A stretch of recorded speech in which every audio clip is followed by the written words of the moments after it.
Welcome to channel दोस्तों। Construction के अंदर जो डिज़ाइन इंजीनियर है या ड्राफ्ट्समैन है वो क्या करते हैं, तो मैं जनरली आपको बताऊं, डिज़ाइन और जो डिज़ाइन इंजीनियर्स है वो इसके ऊपर काम करते हैं।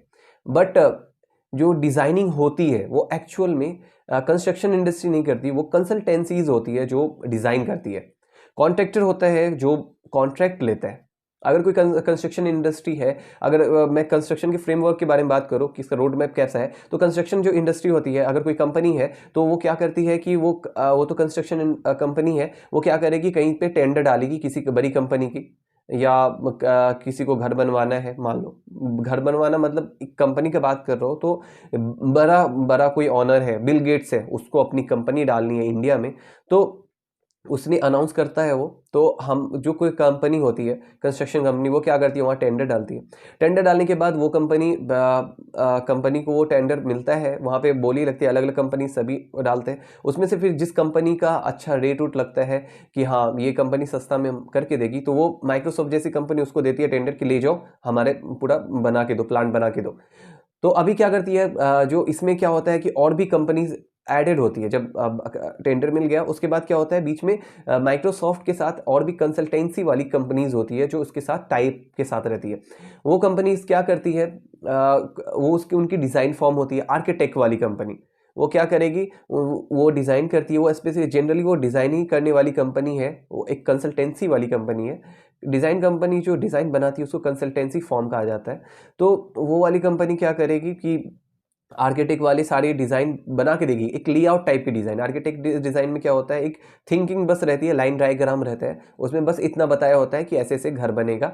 जैसे आपने किसी बोर्ड पे लिया, ऐसे ऐसे करके लाइन बना दिया, बताया कि ये यहाँ पे इतना वॉल रहेगा, ये 2x2 का रूम रहेगा, 10x12 का कमरा रहेगा, तो ऐसे करके आपने एक वर्बली बनाते हैं, तो वैसा ही वो बना कर देती है आर्किटेक्ट कंपनी। बट उनकी जो डिज़ाइन होती है वो ज़बरदस्त डिज़ाइन होती है, अलग अलग टाइप के वो पूरे सिस्टमेटिक बना के देते हैं। जब वो डिज़ाइन आती है, कंस्ट्रक्शन कंपनी जिनको टेंडर मिला होता है उनको वो कंपनी देती है। वो जो माइक्रोसॉफ्ट वाली कंपनी है वो कंसल्टेंसी कंपनीज को अक्सर बोलती रहती है कि आप हमें बताओ कि क्या है। तो वो जो आर्किटेक्ट वाली कंपनी है, वो कंपनी कंस्ट्रक्शन कंपनी के ऊपर भीरी होती है कि अरे हमने डिज़ाइन दिया है, आपका आगे का कदम क्या है वो बताओ। तो ये तीनों फॉर्म एक दूसरे से रहते हैं। अब जो कंस्ट्रक्शन कंपनी जिन्होंने टेंडर लिया है, अब उनका क्या है कि अब वो जो डिज़ाइन मिला है उनको आर्किटेक्ट कंपनी के साथ, जो आर्किटेक्ट वाली जो डिज़ाइन होती है उसको हम क्या कहते हैं, जीए ड्राइंग करते हैं, जनरल अरेंजमेंटिक ड्राइंग कहते हैं। तो वो जो जनरल अरेंजमेंट ड्राइंग कहते हैं, तो वो जो ड्राइंग होती है, उस ड्राइंग का क्या होता है फिर, उस ड्राइंग में ना सिर्फ लाइन डायग्राम रहता है, जो कंस्ट्रक्शन के लिए यूज़ करना काफ़ी हार्ड होता है ऑन साइट पे, क्योंकि वहाँ सिर्फ इंजीनियर्स नहीं होते, वर्कर्स भी होते हैं, तो उनको प्रॉब्लम होता है चीज़ों को बताने में। तो एज अ इंजीनियर जो होता है वो तो बताएगा, बट वो हमेशा वो ऑन साइट पे नहीं रह सकता है। कुछ ना कुछ बिल डालना हो, या कोई गाड़ियाँ आई हो तो लोडिंग अनलोडिंग के पास खड़ा होना होगा, बहुत सारे मीटिंग्स अटेंड करने होंगे, तो वो काम में बिजी होगा।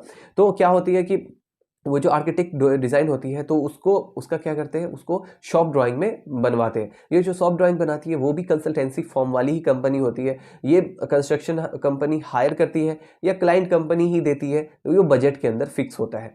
तो वो जो कंसल्टेंसी फॉर्म होगी वो क्या करेगी, आर्किटेक्ट वाली जो डिज़ाइन है उसको क्या करेगी, उसको शॉप ड्राइंग बना के देगी। शॉप ड्राइंग के अंदर क्या होगा कि वो जो डिज़ाइन होगी, आर्किटेक्ट डिज़ाइन, उसकी पूरी डिटेल्स होगी। अगर मान लो 10x12 का कमरा है तो चारों तरफ के डायमेंशंस तो होंगे ही, साथ में वो बताएगा भी कि ये खड़ा कैसे होगा और इसके अंदर कनेक्शंस कैसे होंगे, एक वॉल दूसरी वॉल के साथ जो इंटरकनेक्ट हो रहा है, तो वहाँ पे की कनेक्शंस कैसे होंगे, वहाँ पे किस तरीके से हम बाइंडिंग करेंगे या वाइंडिंग करेंगे, और वहाँ पे कितना कंक्रीट, क्या कितना स्लैबिंग डलाएगा, या दो बिल्डिंग्स मिल रही है तो वहाँ पे अगर मैकेनिकल स्ट्रक्चर है तो दो बीम्स है वो जाकर कहीं पे कनेक्ट हो रही है, तो वहाँ पे कैसे नट्स लग रहे हैं, वहाँ पे कनेक्शंस कैसे हो रहे हैं, तो ये सारी चीज़ें वो क्या करेगी, वो कंपनी बना के देती है। वो पूरी डिटेल में होती है।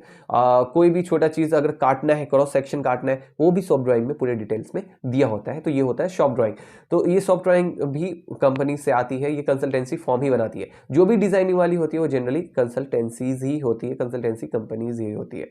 तो ये हो गया। उसके बाद क्या होता है कि ऑन साइट पे आप फिर वो शॉप ड्राइंग आता है, फिर साइट पे एग्जीक्यूट किया जाता है उन चीज़ों को, ऑन साइट पे वर्कर्स को देकर कि आप ये चीज़ को करो। अब वर्कर डिसाइड करते हैं कि उन्हें प्रीफैब करके लाना है पहले ही कहीं से खरीद कर लेकर आ जाना है। मतलब बहुत सारी प्री फैब कंस्ट्रक्शन कंपनीज है जो क्या करती है, स्ट्रक्चर्स बना के रखती है ऑन होम ग्राउंड में, ऑन उनकी अपनी छोटे छोटे छोटे छोटे कह सकते हो वर्कशॉप्स है, वहाँ वो क्या करते हैं, छोटी छोटी स्ट्रक्चर्स बना कर रखती है। अगर आपको एक वॉल चाहिए 10x12 का वॉल है वो चाहिए, तो वो पहले से प्री फैब्रिकेट किया हुआ मिलेगा। आपको क्या करना है, उसको उठाकर लाना है ऑन साइट में और उसको असेंबल कर देना है। अगर कोई बीम्स वाली कंस्ट्रक्शन है, मतलब स्ट्रक्चर है, मैकेनिकल स्ट्रक्चर वाली कोई वेयर हाउस है, वहाँ पे क्या होगा कि चारों तरफ बीम लगा होगा, तो वो जो बीम जो होता है वो पहले से ही कट कुट के डायमेंशन में बना होता है, वो प्री फैब किया हुआ होता है, उसको लाकर आपको ऑन साइट पे रखना है और उसको असेंबल करवाना है। तो ये ऑप्शन डिसाइड होता है बजट के हिसाब से कि होगा कि नहीं होगा।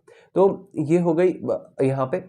अब क्या है कि कभी कभी डिसाइड होता है नहीं चलो हम क्या करेंगे, फैब्रिकेशन खुद का करेंगे, वो चीज़ों को हम ऑन साइड पे करेंगे। चलो स्लैबिंग करना है, हम स्लैबिंग करेंगे, और कंक्रीट उठाना है, वॉल उठाना है, सब हम ऑन ग्राउंड पे करेंगे और उसके बाद वो काम शुरू हो जाती है। बड़ी कंपनीज है तो वो क्या करेगी, जब काम शुरू होता है तो बहुत सारी कॉन्ट्रैक्ट छोटी छोटी कॉन्ट्रैक्टर कंपनीज को हायर कर लेती है, और वो कंपनीज क्या करती है, वो काम को करना शुरू कर देती है। मतलब बहुत बड़ा प्रोजेक्ट होता है तो 5-6 हमने छोटे छोटे कॉन्ट्रैक्टर्स हायर किए और बोले भाई आप इधर का बना दो, आपको आधा हमने दे दिया, आधा आप काम कर लो, इसमें 4-5 कमरों का घर बना दो, लो इधर तुम बना दो, बॉयलर वॉयलर के लिए रूम बना दो, उधर स्टाफ रूम उस कॉन्ट्रैक्टर को दे दिए। तो ऐसे करके काम चलता है। तो बहुत सारे छोटे छोटे कॉन्ट्रैक्टर कंपनीज रहती है।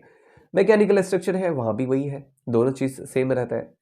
तो उसके बाद फिर एक ड्यूरेशन है, वो ड्यूरेशन के अंदर काम करके देना होता है। तो क्या होता है, ऑन साइट पे जब काम शुरू होता है तो वहाँ पर क्लाइंट की भी कंपनीज रहती है, हमेशा खड़ी रहती है कि इतना दिन हो गया आपने क्या करके दिया, क्या प्रॉब्लम आया। अब डिज़ाइन है, डिज़ाइन में हो सकता है हमेशा चेंजिंग बहुत ज़्यादा होती है कंस्ट्रक्शन में, क्योंकि कभी वो आर्किटेक्ट तो डिज़ाइन बना के दे देते हैं, बट कंपनीज क्या बोलती है, अरे यार मुझे वहाँ पर वो वाला रूम स्टाफ का चाहिए ही नहीं भाई। क्यों नहीं चाहिए, अरे वहाँ पे स्टाफ के लिए हम दूसरी जगह शिफ्ट कर रहे हैं, क्या करो डिज़ाइन चेंज करो। फिर डिज़ाइन चेंज होती है, फिर स्टे लग जाता है, फिर वो काम रुक जाता है, फिर वो डिज़ाइन बन के आता है, फिर वो आर्किटेक्ट डिज़ाइन बना के देता है, फिर उसको शॉप ड्राइंग बनती है, फिर शॉप ड्राइंग बनने के बाद फिर रिवाइज होके साइट पे आती है, साइट पे फिर वो एग्जीक्यूट होती है प्लान। तो ड्यूरेशन फिर बढ़ जाता है काम का, फिर क्योंकि काम हो रहा था फिर रुक गया, फिर हमें दूसरे काम पे लगना पड़ता है। तो इस तरीके से काम होता है। और क्लाइंट जो साइट पे जो क्लाइंट कंपनी से बहुत चिल्लाती रहती है, हमने लिया है 90 दिनों के अंदर आपका काम, आप करके दो, कैसे भी करके दो। तो इसके कारण क्या होता है, काफ़ी हाई प्रेशर जॉब होता है। ऑन साइट पे जो भी होते हैं उनके ऊपर इतना प्रेशर होता है कि वो क्या करें, वो आकर गाली देकर जाते हैं, अरे यार मीटिंग में तुमने इतना क्यों नहीं किया। अब इंजीनियर्स गाली सुन रहे हैं, प्रोजेक्ट मैनेजर गाली सुन रहे हैं, सभी गाली सुनते रहते हैं, क्योंकि इन ऑफ द रिजल्ट ऐसा है कि उनको काम करके देना है और उनका काम है वो कर, सभी की अपनी अपनी ड्यूटीज़ है, वो काफ़ी लॉयल निभाते हैं, बट प्रेशर इसके कारण हो जाता है, जिसके कारण छुट्टी भी नहीं मिलती स्टाफ्स को, और वो काफ़ी प्रेशर में भी रहते हैं, प्रेशर में काम भी होता है। तो ये थोड़ा प्रॉब्लम्स है इंडस्ट्री में। बाकी इंडस्ट्री ठीक है, ऐसे ही रन करती है। तो ये जो छोटा, ये जो मैंने बताया, ये जो मैंने छोटा ओवरव्यू दिया, ये काफ़ी और भी डिटेल्स में है। तो वीडियो को यहीं स्विच करते हैं। तो मेरे चैनल को लाइक कीजिए और कमेंट्स कीजिए और सब्सक्राइब कीजिए चैनल को। Thank you.